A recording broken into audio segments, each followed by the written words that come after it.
What's up, guys? Welcome to another episode of Ball Status.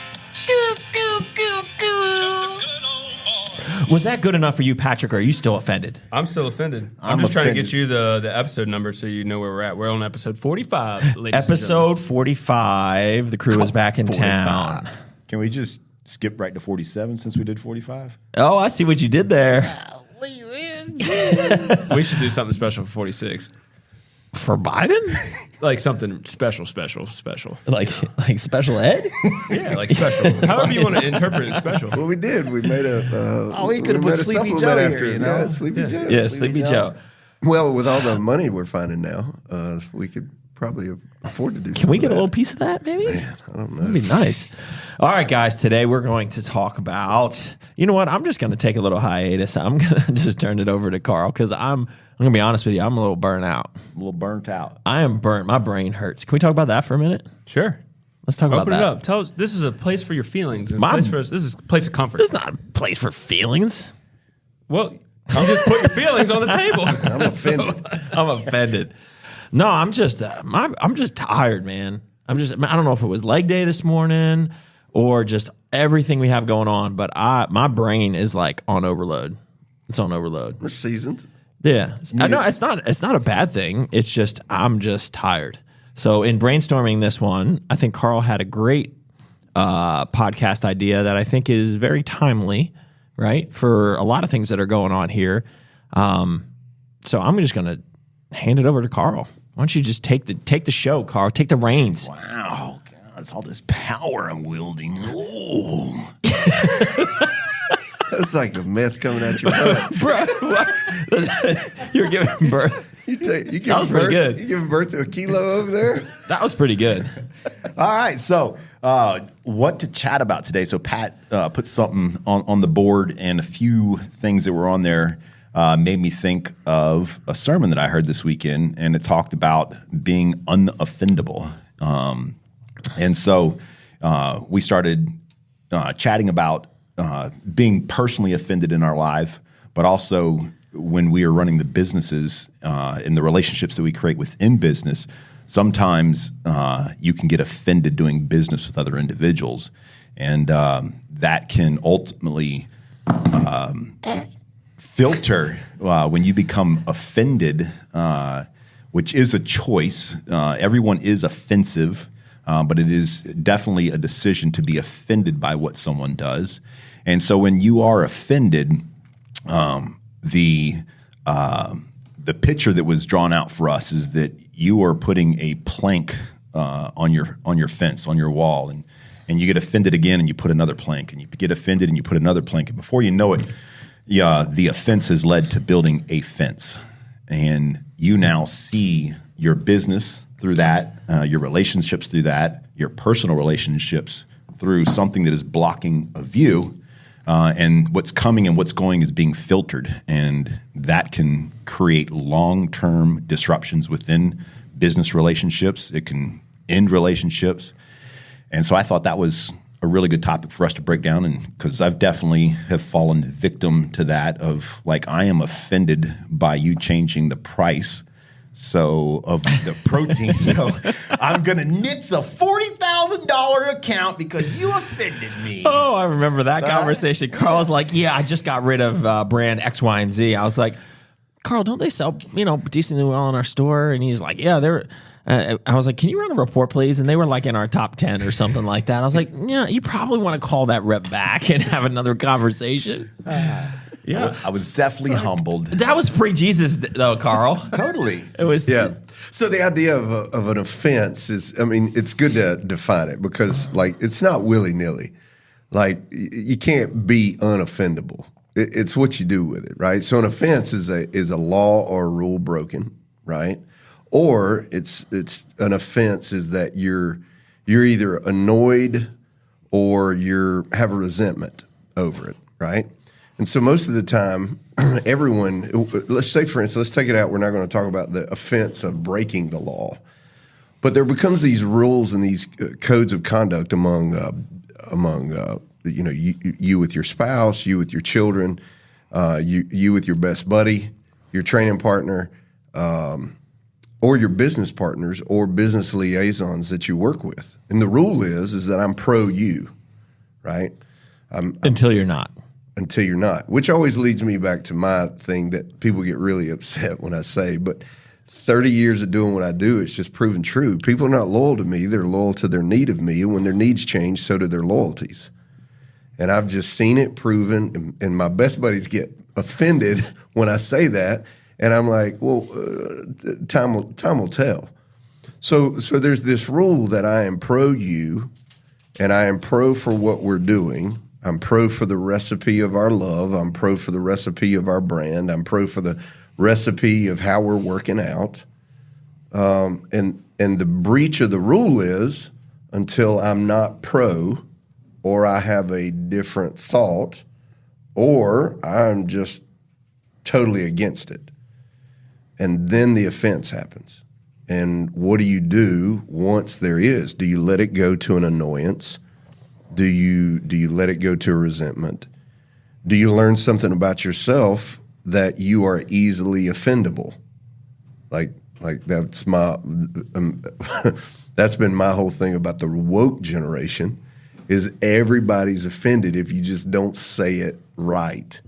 And those of us who grew up in the 80s, it's a 70-year-old, born in the 70s, we were like, we fist fought our best friends, and then we had spaghetti dinner at the night, and our moms were at the table going, now you're going to play Purdy now?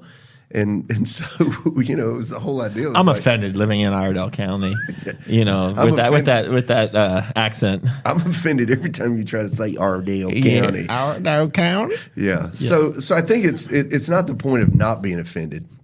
It's really, how do we become those who even if we don't agree with it, we still don't break the rules, or we don't grow to an annoyance or resentment, and how do we keep from breaking those rules? Like what's the rule of the conduct between business partners, liaisons, or you got to set it in that, and then we know how to handle it. So I don't. The word offended is hard for me. I don't think. So I'm viewing this more as, and maybe they're the same thing. Is it feelings hurt? Is that being offended? Yeah.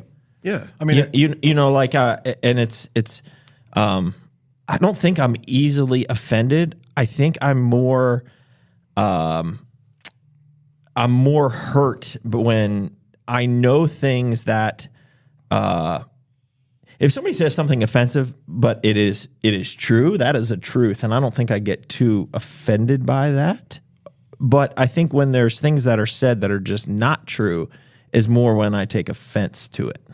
Well, so the idea, I guess maybe it's not true to me, but maybe it really is the reality of the situation. Yeah, exactly. So at that point, it's your POV, it's your point of view. Right. Like, is that how you perceive yourself? It's like years ago, my wife said, "You have a tone." And I was like, I don't have a tone. You do have a tone, Brian. And he was like, no, you have a tone. And it was kind of like Maverick off of the second Top Gun. They were like, what's that look? And he was like, what look? And there's like, well, that look you have. And he's like, well, it's the only look I got. Most people aren't aware of their tone. Yeah. Mm-hmm. And then one day somebody actually recorded me. One of my kids recorded me in one of my chore rants. Like, we need to do this, we need to do this. And I was like, man, if I was my kid, I would kick me in the nuts. Like I would pay the penalty. But I'm like a drill sergeant. It's like gurk, gurk, gurk, gurk, and different personalities. So they were offended by my tone, and then I was offended that they thought I was yelling, or they thought I was being too intense. But from my point of view, I was totally wrong. Like they were telling the truth, and they loved me enough to tell me the truth, and I got offended by it because it was an annoyance to me that I actually had to change. And then when I started changing, it was much better. But I had to be offended first before I could get there.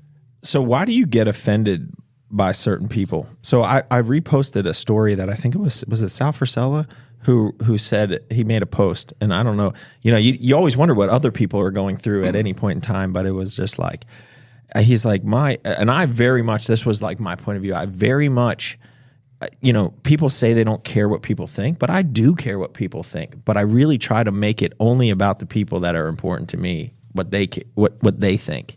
right? And I think sometimes where I get in trouble is when I start caring too much about people that don't care for me anyways, right?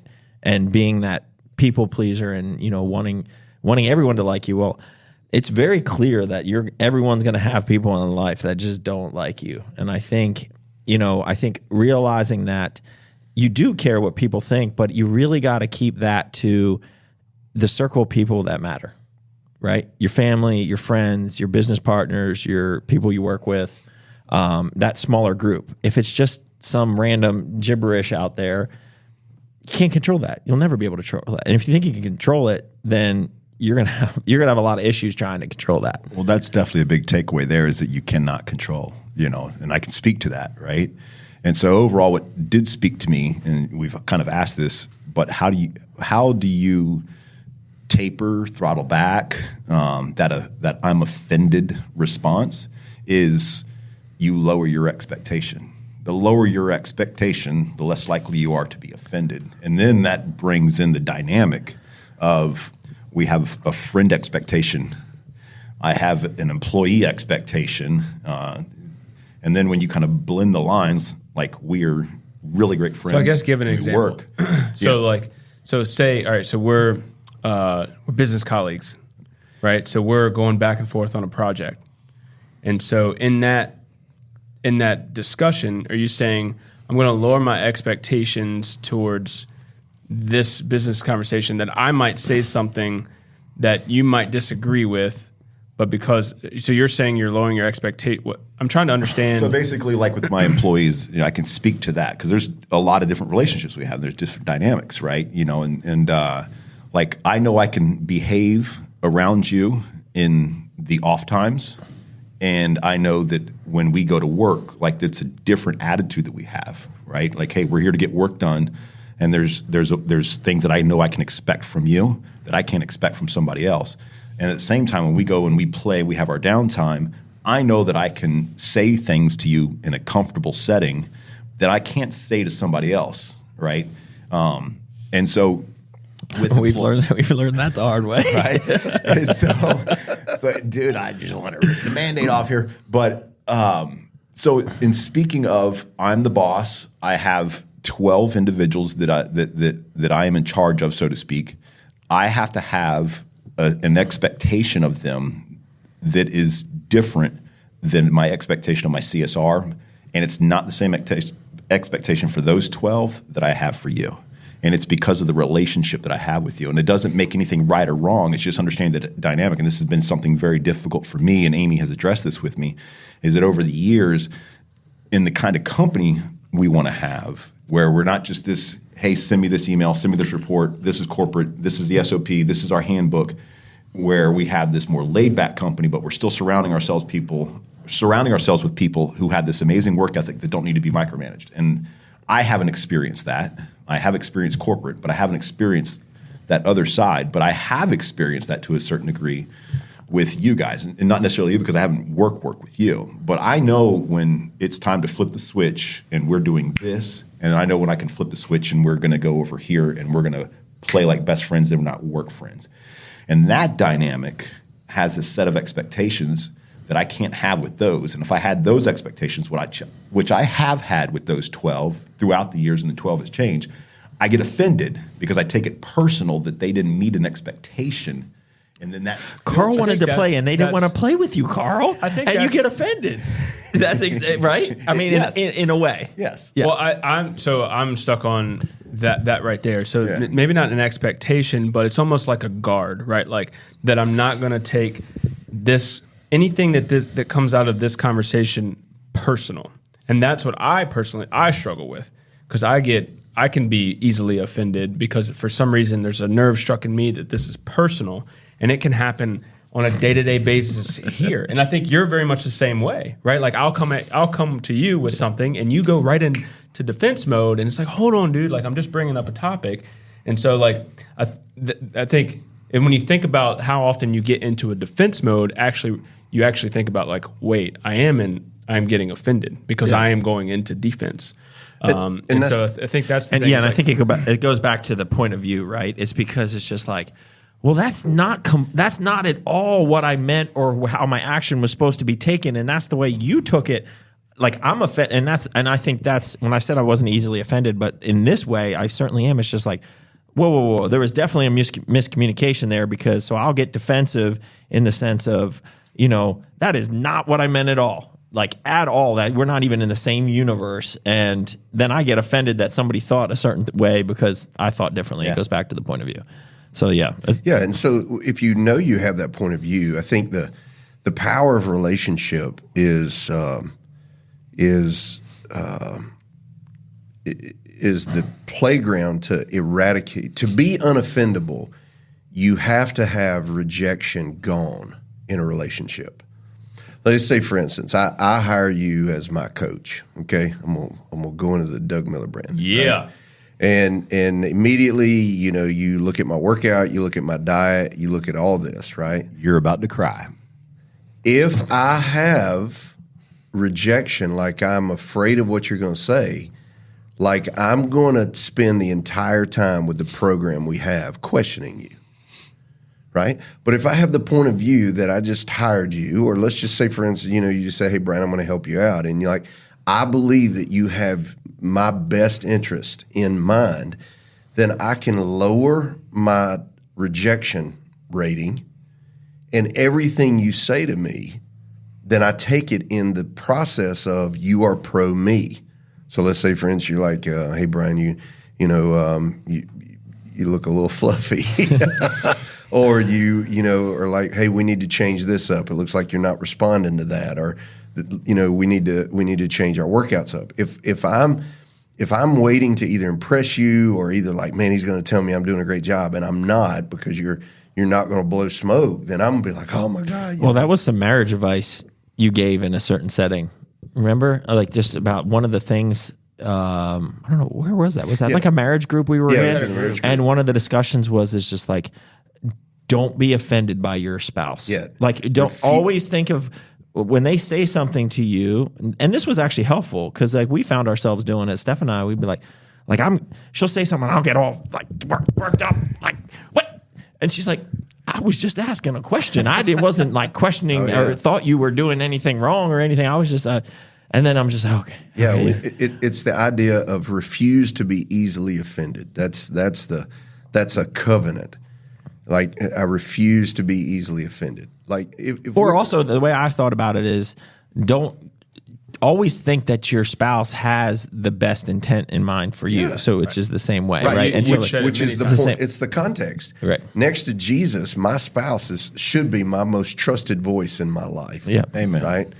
When it comes to the work context, I mean, specifically in the upper group, or even if you're a store manager and you're really trying to build a community in a context and standards with your team, then the thought is I'm not coming to work looking for a reason to fire you, nor do I need you to come to work looking for a reason of why, it's all about me, the boss, and I'm not interested in you, the quote unquote little guy, because all that does is set us up for huge failure because everything is miscommunicated then.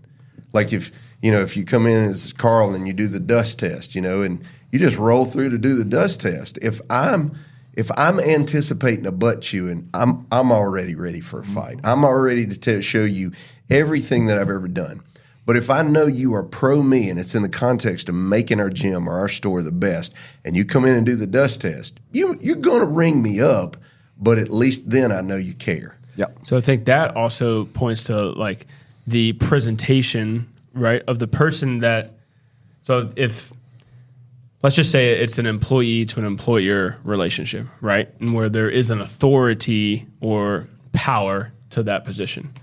So it's because you feel, I don't want to say you feel under, but there's a reporting system, just the way things work, that there's probably, you probably feel like that person's coming to chew me out, right? So then it's the point of like the positioning or presentation of the employer in this case to present it in a way where it can be easily understood or easily received, instead of that person kind of like getting super offended about the presentation that I'm saying that this might have been off or this might have been a little bit wrong, right?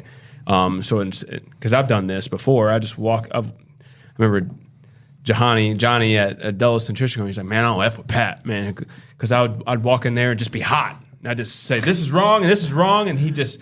And I just come out of left field. So there's a couple times I've seen you like I would choke slam him, man. And so I've learned. I think it was one of your sons that you did it to. I had to apologize.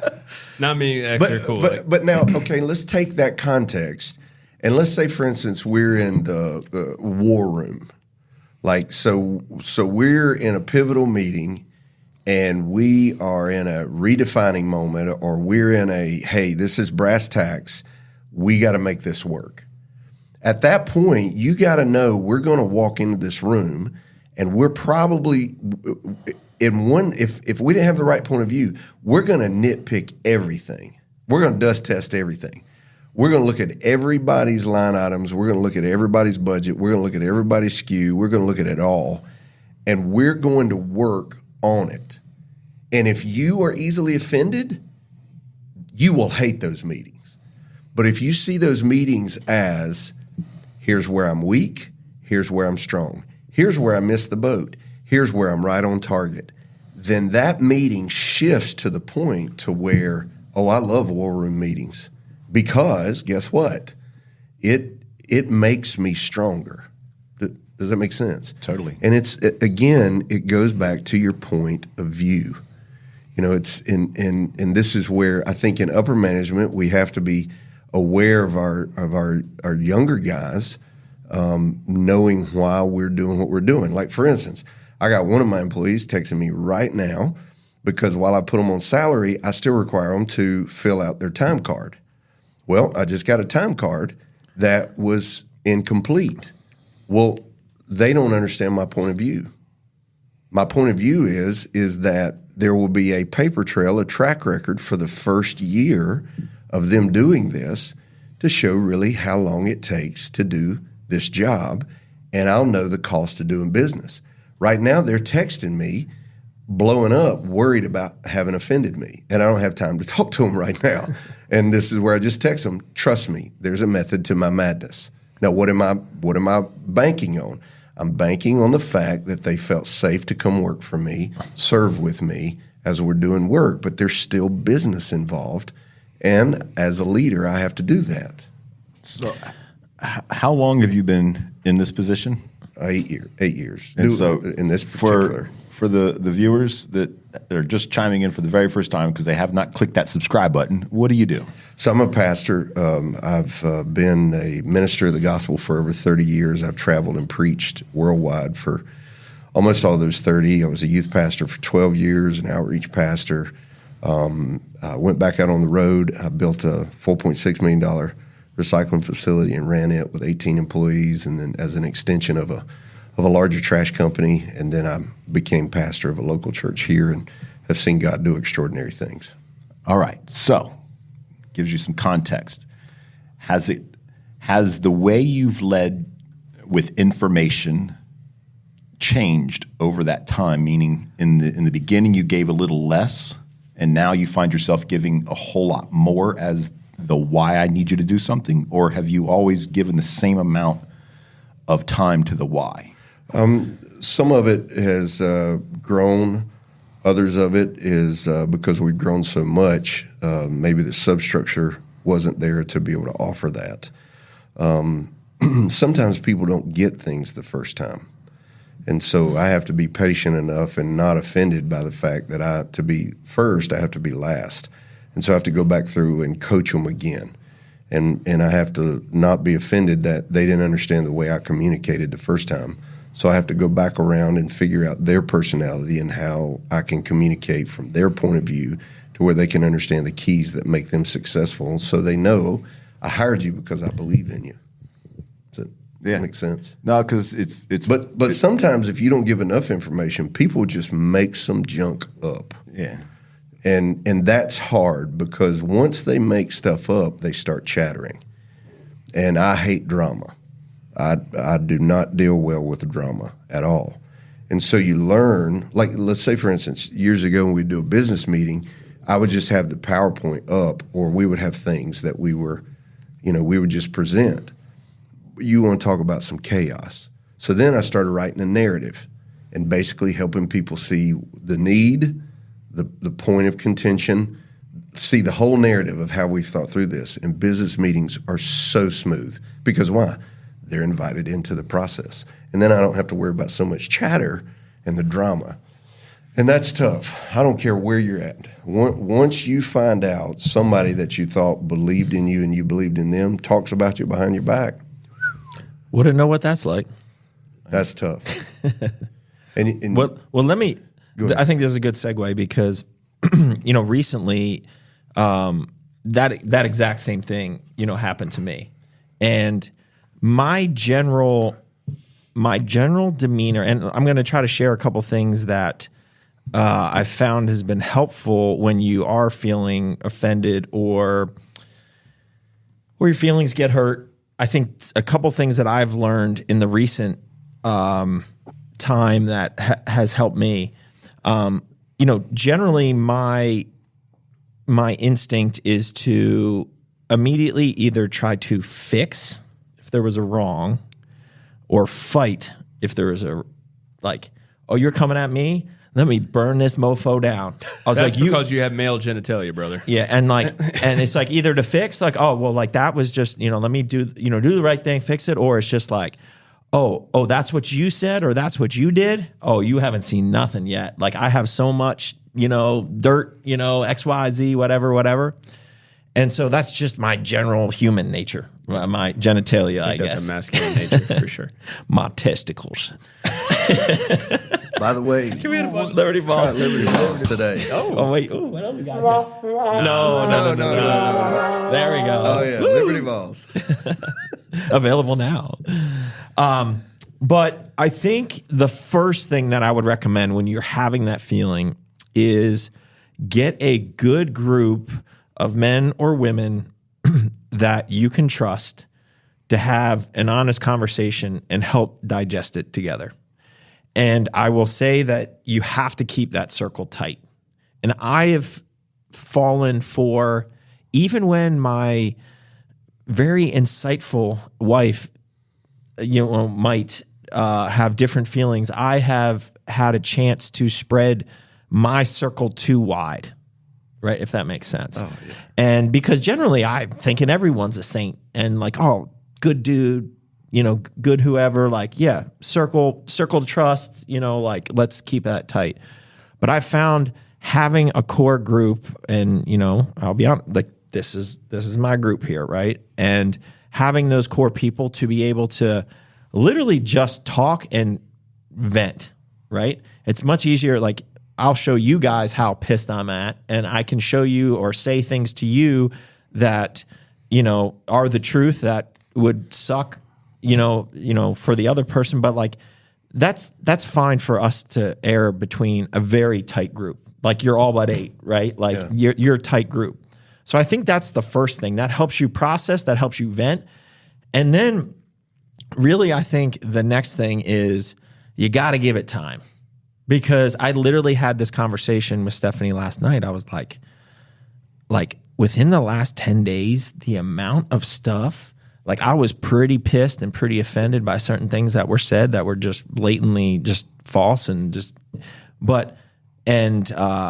I was offended. And the amount of stuff that has happened in the last 10 days and the amount of not just stuff, but positive stuff, I have those negative thoughts or those feelings of wanting to fight or even to fix are so far gone because I gave it some time and space to just digest. So I'm not even offended anymore, right? It's literally just a matter of time.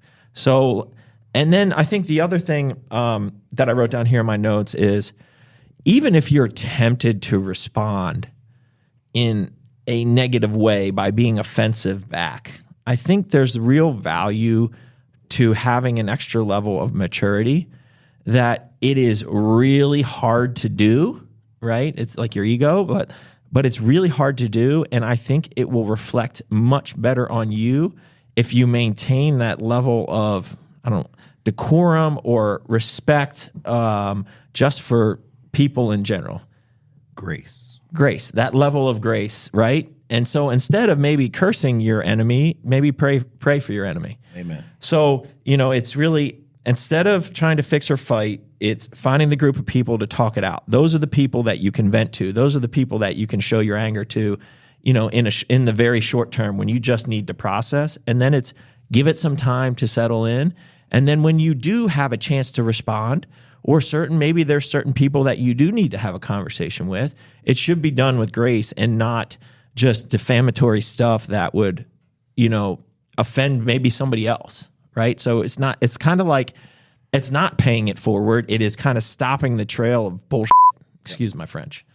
I think that process for me has really helped, and is something that I will fall back to whenever I'm getting that feeling of being offended. So I don't know. Hopefully that helps somebody. Yeah, the lowering, not the inhibition of expectations. And again, this is a business podcast, and so I can speak to having employees, and there needs to be a certain level of expectation that, hey, this job we clean, this job you show up to make sure the store opens on time. This job has a dress code. Those are expectations that, hey, you have to abide by those. But the other expectations that I need you to work towards a bigger vision that I have in my head, that's not a good expectation that I should have, because I have no idea what their life has been up to that point and where it's going. I would say it differently. I think it should still be an expectation. I think you should still shoot for that. I think you should still shoot to surround yourself with people there. Just you got to increase your level of being offended, like your threshold, right? Yeah. So it's not like you should still expect that. Like you should, but then don't be disappointed when they're not. I guess you were kind of saying the same thing, but like I never want to lower my expectations for somebody else. You know what I mean? It's not lowering, I think we might be saying the same thing for the client experience. I mean, speaking to the job, like the client experience is an expectation that you deliver, right? But it's we don't have to see eye to eye on who you sleep with. We don't have to see eye to eye on your political views. We don't have to see eye to eye on who you pray to or don't pray to, right? Those all become a part of the expectations that you build in a company that I see, where we want to be more than a number, more than a dollar sign. When you're a corporation, it's just endless paperwork and this and that.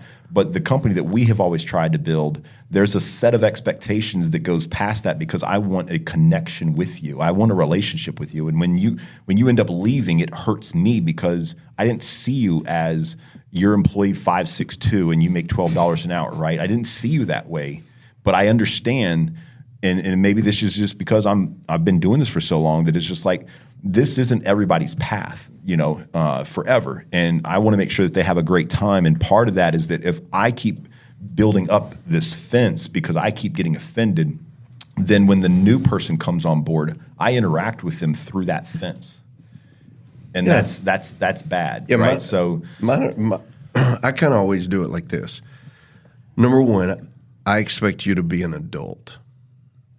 If I'm dealing with a kid, like how do you deal with that as a 22-year-old now? Yeah. Like our definition of an adult, and whether it's right or wrong, it's irrelevant. But it's our definition because we were born in the 70s is much different than what's going on now. So, we had a kid that didn't even know how to work a circuit breaker this past weekend. Yeah, well, that's a technical skill.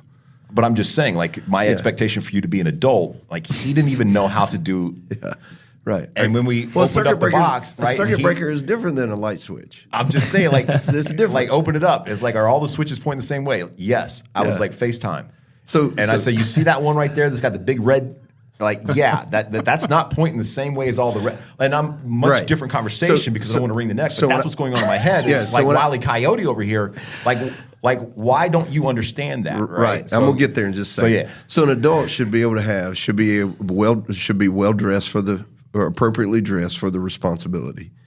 Should be able to show up on time and fulfill the time management skills an adult should have, and to be able to have attentive, meaningful conversations while they're on the clock. If I'm talking about a job responsibility. If I'm just talking about an acquaintance, I still expect you to be an adult. The second thing that I expect you as an adult is to be a person of integrity. In other words, let your word be your bond, right? So if we have an employee handbook or you have had training, then I expect you to have integrity for the training. And And if I didn't do something that I should have done or took a shortcut in your training, then your integrity is going to fail because of me. The third thing that I look at is in these expectations is what is your processing ability? Hence does this individual know the difference between a light switch? And it was a great teachable moment. Like everybody has to learn something sometime. It's Right. just you wish they'd have kind of learned that beforehand. But if it's a great moment. If I realize their processing is they do not know what the gray box is on the wall, and they've never had anybody teach them that, then I'm not offended by the fact that I got to train this person to do this. Then I get to go into like coach mode and go, okay, FaceTime me real quick. I'll walk you through the whole thing. You know, at those moments, then I begin to adjust who I am with that person. Can I invite them into an inner circle? Can I trust them? You know, if I start hearing feedback that they're chattering when I'm not there, like if Johnny comes to me and says, Susie didn't like the way we did this, then I start realizing about Susie, or I start realizing about Johnny. You know, when it comes to chatter behind your back, I always think about it this way. If they'll talk about them in front of you, then they'll talk about you in front of them. Amen. It's almost comical. It is insanely comical unless it is in that close circle. And at that point, we know that we are venting and we're processing for better integrity, better adulthood, and better processing abilities, so when we have to have the tough conversations. In the relationship that we have, because we've spent time together, it's very possible that we can offend one another. It's very possible that we could do something that the other one didn't understand what our processing was or question our integrity in it. And that's why I always say the ability to get over an offense is the quality of your relationship, to where you can literally go to that person and say, hey, and the word is hard conversation. It's not really a hard conversation. It's just we really don't want to have to have the emotional energy into this. And I go to Pat and I say, Pat, can I ask you about what you quit back with me on this one thing one time? Yeah, sure. What's up? And I say, hey, remember when we were talking the other night? And man, that really kind of stuck a dagger in me. And you have at that moment the capacity to say, well, that's not what I meant, or that's exactly what I meant. Let's work through why you were offended and what I really intended. Or maybe it's a hard, hey man, forgive me. I didn't mean to be offensive. And that's the power of the relationship then. But the older I get, the more I find fewer and fewer people are willing to do those kind of things. And they spend and waste more emotional energy on the backbiting or the just cutting ties. I mean, burning bridges. And I had this thought today because I've had a few people, as long as I've been doing this now, I'm not everybody's cup of tea, like be an adult and literally walk past you without even greeting you at a restaurant or something. And one thing that Western North Carolina has taught me is this. When everything's cool and everything's great, and you're paying your bills and your family's healthy and the sun's shining on your back all day long and in your face all day long, you can pick and choose who you want in your corner. But you let a 100-year flood come through and wash your house away, and you got nowhere to go and nobody's standing with you. It doesn't matter what you believe. It doesn't matter what your politics are. You need a community. And at that point, the world gets real, real small. And you start learning to realize real quick, you can't just treat people any way you want to. You can't just say stupid junk anytime you want to, because all it takes is one swift disaster. And you might need those people you just burned down. Mm-hmm. And that I've learned a lot of things from Western North Carolina, but that's one of those. But that's the difference in a mature adult and someone who's immature. That's the difference between someone who can have integrity and not. I think the other thing, Doug, talking about what you were talking about when we were offended, and we've talked about this, is that, if somebody is talking about me and I become aware of it secondhand, of course it's going to be it's like cold water getting poured down your back. It's like being in college and you're in there taking a shower when your buddies filled up his trash can full of ice cold water and poured it in on you. And it was the ice bath challenge and you weren't asking for. But the real idea is that a couple of things. I think, Doug, you were right on the head with, look, don't panic and just give it time, which is difficult because our knee jerk is like, boy, I'm about to, I'm either going to fix it or you about to get hands. You're going to get these hands. If you can slow down and process it, the Bible tells us in Philippians, 1, Let your reasonableness be known to all. No, Philippians chapter 2. Let your reasonableness be known to all, for the Lord is near. In other words, the big boss is always watching. Then you can stop and go, okay, does what they had to say about me have some merit? Is there something about the way they perceive me that is actually true that I'm unaware of? At that point, I go back to something that Mike Tyson said, I wish I could do it. I wish I could do a thing, but it's real easy to try. He said, that was like freaking Mickey Mouse or something. Yeah. Carl. My good voice. That's what you Ronnie Coleman and Mike Tyson. Okay. He said, not everybody you fight with is your foe, and not everybody that pats you on the back is your friend. And that's another principle I've learned over the years. Sometimes the best growth I've ever had personally is when I found out somebody was talking smack about me behind my back. Buddy, when it came in, it was ice cold water. It was pins and needles. It was electric shock. But there were elements that I could learn and go, maybe I really do present myself this way. Maybe I do handle things that way. Maybe, okay. And I don't take it so personal that it destroys me. But if I'm a high capacity leader, then I can take every bit of that and I can build again. The other part is I learned that, opinions are like belly buttons and PG this one for us. I was just said butthole. I could have said something else. No, I'm just kidding. They're very in depth and they're all full of lint at some point. So you can't take yourself too seriously. Well, definitely. I love it when I have these teachings, and you could say that this book comes from that book, but again, that being offended is an opportunity that Good to Great talks about, which is looking in the mirror. Because when you're offended, it's much easier to look out the window and just blasphemy everywhere. Everyone sucks. That's a bad driver, right? That's a horrible employee. Whatever. But it is an opportunity to actually why do I feel this way, right? Why does that person have that power over me to say something or do something that triggers me and makes me become someone I don't want to be? Yeah. It's a great way for you to grow as an individual. So I'll jump in here again. I remember when I was running the recycling facility and I had hourly employees. Everybody was hourly except for me and everybody was hourly except for me. And when I would hire someone, I would say, don't talk about the money that you make. So I had this unrealistic expectation that they were going to keep what they got. I handed them all out their checks at the same time. Well, they rode home together and they talked. And as soon as one person got $1 raise or 75-cent raise or a $5 raise, depending on what they did, it went everywhere. And when I first started, I was like, if I find out you're doing it, I'm going to fire you on the spot.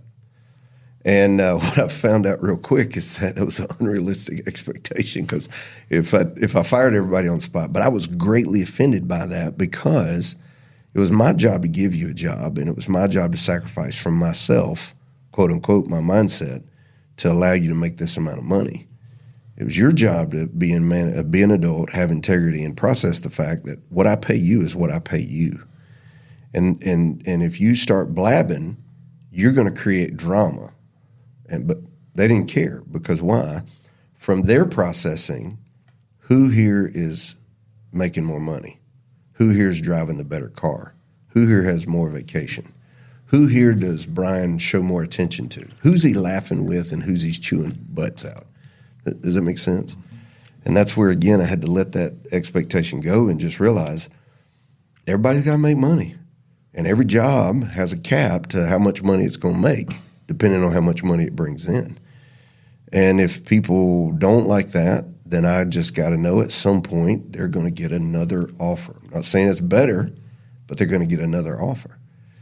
And so you just grow in those things too, to where you're just like, I can't fault a man who thinks this is a better option for him. It never failed. As soon as it got warm, all my employees would come to me and they'd say, hey, I got this guy calling me, wants me to be a roofer. He's going to pay me $7 more an hour. I said, okay. have at it. And by the time they'd get up, I'd say, but I need you to think about something. And they'd say, what's that, boss? I said, well, you make this here with me, and are they going to pay you when it rains? Oh, I didn't think about that. I said, you get paid here when it rains? Mm-hmm. What are you going to do in July when you're up on that roof and it's 112 degrees and you fall off the roof because you had a heat stroke? And do they have insurance? Are they going to pay you bills then? Well, I don't know. I said, even in the times when we shut down, don't I still pay you? Yeah. And I said, once it gets cold again, are they going to keep you on year round? Are you going to have work year round? Because here we work when it snows and we work when it rains and we work when it's hot and we work when it's not. And they would say, well, I don't know, boss. I didn't think about that. I said, here's what I want you to do. I want you to take, if you just work from May to September 1st, 40 hours a week, I want you to take that money. It's making $7 more an hour. And I want you to compare it what you're going to make working 52 weeks a year for me with 2 weeks of vacation. And you tell me which is a better plan. I would have never got there if I'd have been offended by the guy asking me, I want to make more money. Yeah. When I got over myself and I realized everybody wants to make money and they're always going to look at me, the boss, as the only guy getting rich. And then I had to realize, well, they are worth something. And this job does pay this. And if you can grow, you can make this. It's going to cap at some point because of the nature of it. But also got to help them fulfill some of their dreams. And those are some of the greatest lessons about taking some of the greatest criticisms I've ever taken that in the beginning were highly offensive to me. Yeah, that's something, so we had a couple people leave here recently, and I think that's one thing that I think early on when we have like a manager quit or something like that, we would be pretty freaking offended because they that was our circle. And I think that's one thing that I've grown in a lot over the last year. Like, not once was I really offended. Like, it was more like, dude, that's a great opportunity. Good, best of luck. I think this is a good step, or okay, just transition your stuff and I appreciate your time here. And, I think that's important as a leader, not everyone's going to stay on that bus, And so I think that is important to not be offended in that situation. Especially the bigger you get, the more that's going to happen. And we have a saying here that we always get better. And that's not a slight to the person leaving. We have an opportunity to get better, as we through this. Whether it's we change certain things that we felt like didn't work for that previous person, or we flat out bring on somebody who's better. So I think that is a mindset that we have, that whenever somebody leaves, and it is not a slight on that person. It is just got better again. Yeah. Or we have an opportunity to get better. The funny thing, too, in that context, let's say, for instance, you bring somebody on that's better or somebody that's skilled, and all the while, because somebody has been handling that role and they're still on the bus with us, there's the offensive part there to where that person, if they get shuffled to a new seat on the bus, they can be offended to think, well, what the heck? I used to do this and I used to do that. Am I still important here? Yeah. And that's a tough place to navigate, is because you want this person to realize you are still amazing. You're still awesome, but you serve best in this capacity, and we're going to try this. And it's not that we don't need you less. And so you have to have that capacity to say, okay, how are they processing this? How could I have better communicated their shift over here? And of course, as leaders, when you were talking about I'm just tired or I'm brain dead, it's in those moments where you're just like, oh God, here we go. And I can't get offended that I gotta rehash something, because maybe those people, it would be good for them to listen to this podcast and don't be offended by that. I think the end goal is by any of that happening, is the organization going to get better in a way that even from a selfish perspective could benefit you?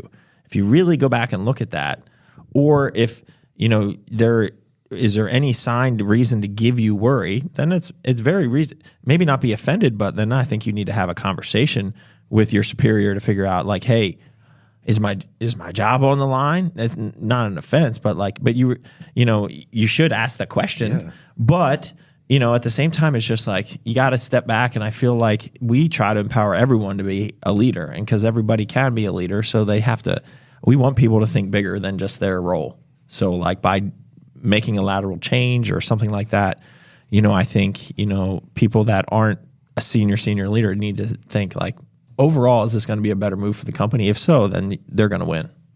And I think that just takes time and maturity, really, more than anything. Yeah. All right, guys. Being offended. What else you got? Carl, I know you got something to say to finish this up. Yeah, I mean, I always want to make sure that Are you offended? You haven't talked a whole lot. No, I'm good. What's on your mind as we talk? Well, so as a Christian, and shout out to you. So I've been obsessive with being fat lately. Thanks. Are you serious? No, I'm being real serious. Staying faithful. Available. I was like, and teachable. I'm like, Pat, you're shredded, bro. Y'all were getting ready to see me smack Pat. you were definitely offended. I was really offended. I was like, why were you offended, Pastor B? If you're fat, like I am triple obese. Well, you did have that triple X on the shirt, bro. I sure did, bro. You better recognize. I mean, you've used it on the podcast. So say it to us again. You're fat. So fat, faithful, available, and teachable. And so I'm using it in all aspects. Yeah.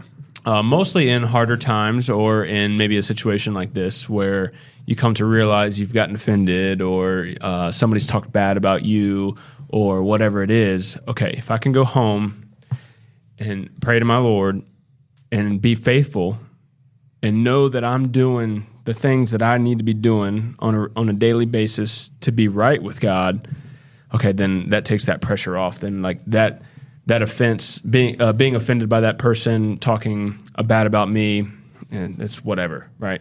But the big thing from there is being available and being available in those moments to be then teachable, right? And so we're going to go through these examples through our life, right? Like where there's a moment of being offended, or even just like hardship, or even just a moment of like praise, right? Like, what is God doing during these moments? Are we being faithful first, and then are we available to hear and to listen to what He's trying to do with us in that moment? And then being able to be teachable. So with what we're learning through availability, what have we now learned and now we can put into practice, right? And so I keep falling back to that. I've been in the cold plunge, asking to be fat a lot. I think that's so key. It's like, let's say, for instance, when we've laughed about this some. Let's say, for instance, when I'm in work mode, I am like Tasmanian devil. It is all business. There's no play. When I've got 5 things going on, I can quip. I'm barking orders, whole 9 yards. Okay. And so I have all these employees that are around me, or fellow employees that are around me, that are just like, oh, watch out, Brian's in a mood, or oh, he's on the warpath, he's on a jag, right? So there's some level to them to where they're just getting the brunt of me being clueless of myself, right? And then if one day somebody, maybe a subordinate or an equal, fires back at me, it startles me and I'm offended. I think the point is, like you're saying, is that you can be teachable. It's like, well, I can be in work mode, but I don't have to be a horse's butt. I can be in work mode and be like hard charger reaper, get it done, but without destroying people around me. Or I know I have this tendency, so if I'm hard charging in, I can go, I'm just thinking out loud. None of this is to be taken serious. I am thinking out loud. Or I'm in a mood, everybody, and I'm not going to be the easiest to work with today, so I just want y'all to know, like, I'm in a mood, but I'm getting stuff done, and I love every one of you. Let's go. I've watched over the years with that, it really changes the climate of my crew to where they start learning me, and they are able to help me along, which I'm just super, super grateful for them, because you get blinded when you're in the throes, you're in the ditches, you got all the responsibility on you, you're just hammered down, and whether it's your spouse, your kids, your buddies, you can tick a lot of people off. and not even mean to do that. That's so funny. Steph calls me Tasmanian devil all the time. like literally, she's like, "Oh, there goes Taz." Like I'm like flying around the house, in the door, then do this, and then I'm out the door, and yeah, which is a fun, playful way to to be able to say that. So, all right, Carl, land the plane. So yeah, tying this into business and relationships are a part of every aspect of our life, and understanding relationships is what makes being a leader so hard. And if you aspire to run a company, and if you aspire to be a part of a company, you need to understand that offense creates 4 aspects into your life. It will divide you, and the devil hates what Jesus loves. And Jesus loves unity. And so if you are getting offended and you are allowing that to divide, if you allow that to grow, if you allow that to spread, and if you allow that to become a big part of your life, just know that the devil is grinning ear to ear. He is winning. So deal with that offense by lowering some of your expectations that you have and extending more grace. Everyone is fighting the devil. Be light. And from a standpoint, again, if you are working for someone or if you are in charge, be easy to lead, be hard to offend. Love it. Love it. Drops mic. All right, guys. Can't end it better than that. Till next time, keep crushing it.